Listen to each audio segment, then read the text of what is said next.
یہاں تک ہم نے دیکھا تھا کہ دا جو ہے وہ تب استعمال ہوگا جب ناؤن یا سبجیکٹ یعنی جو چیز ہے، جو موضوع ہے جس کے بارے میں آپ بات کر رہے ہیں وہ یقینی ہو، اور یقینی سے مراد یہ ہے کہ آپ بھی جانتے ہیں اور جس سے آپ بات کر رہے ہیں وہ بھی جانتا ہے، تب دا استعمال ہوگا۔ لیکن اگر آپ نے آ استعمال کیا تو اس کا مطلب ہے کہ آپ جانتے ہیں، دوسرا بندہ نہیں جانتا، یا آپ کے ذہن میں کوئی اور بات ہے لیکن اگلے کو نہیں آپ بتانا چاہ رہے یا اگلا جانتا نہیں ہے، تو پھر آ استعمال ہوگا۔ اور مثال سمپل سی آسان سی مثال دی تھی کہ I am going to a library اور I M going to the library. تو دا جو ہے وہ یقینی طور پر بتا رہا ہے کہ آپ کس لائبریری جا رہے ہیں پڑھنے کے لیے، ٹو اسٹڈی۔ اب آگے جو مثال دی گئی ہے وہ بھی سمپل سی مثال ہے لیکن بریکٹس میں مزید واضح کر دیا گیا ہے اس چیز کو۔ اب یہ دو جملے ہیں، I am going to a coffee shop, میں ایک کافی شاپ پر جا رہا ہوں، I am going to the coffee shop. اب دا کا لفظ اردو میں ہم ٹرانسلیٹ نہیں کر سکیں گے، لیکن ہم جب آ یعنی ایک نہیں استعمال کرتے تو پھر وہ خود سے ہی دا ہو جاتا ہے، وہ یقینی ہو جاتا ہے۔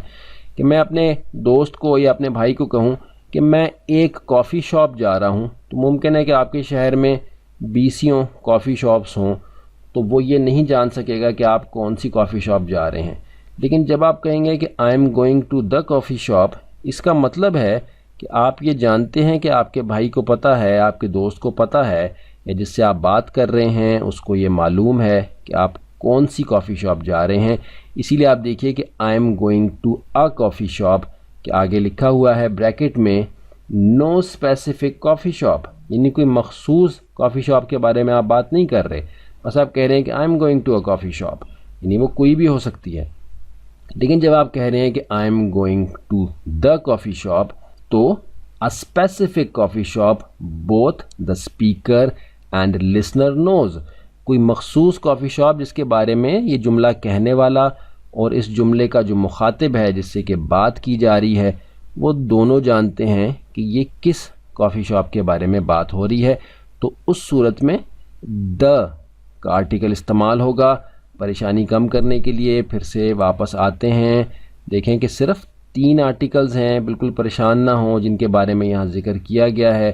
کہ سمجھانے یا بتانے تو آسان ہیں لیکن سکھانے مشکل ہیں، جن کے بارے میں یہاں ذکر کیا گیا ہے کہ دیکھنے میں تو بہت آسان لگتے ہیں لیکن سمجھانے مشکل ہوتے ہیں۔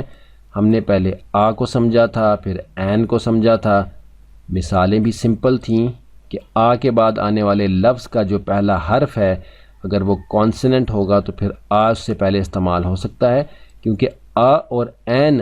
دونوں جو ہیں ان کے استعمال کا تعین ان کے بعد آنے والے لفظ کے پہلے حرف سے ہوتا ہے۔ کوشش ہم کر رہے ہیں کہ یہ آپ کو انٹرسٹنگ لگے، آپ آسانی سے سمجھیں۔ اور اس کے بعد ہم نے بتایا کہ این تب استعمال ہوگا جب اس کے بعد آنے والے لفظ کا پہلا حرف جو ہے وہ واول ہوگا، اور واول صرف 5 ہیں، اے، ای، آئی، او اور یو۔ اور اب ہم نے سمجھا تھا دا کو پچھلے لیسن میں اور اس لیسن میں، اور اس کے بارے میں ہم نے بتا دیا کہ دا تب استعمال ہوگا جبکہ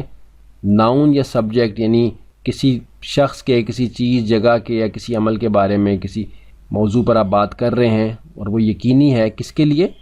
کہنے والے کے لیے بھی اور سننے والے کے لیے بھی، دونوں اس کو جانتے ہیں، تو پھر دا استعمال ہوگا،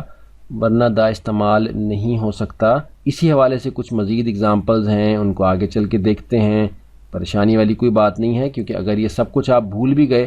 تب بھی کام چل جائے گا، لیکن یہ اصول آپ سمجھ جائیں گے تو آگے اپنے جملوں کو متوازن کرنا، ان کے توازن کو درست کرنا آپ کے لیے بہت آسان ہو جائے گا۔ لیکن ہم رپیٹ کر رہے ہیں، اس لیے پریشانی والی انشاءاللہ کوئی بات نہیں ہے۔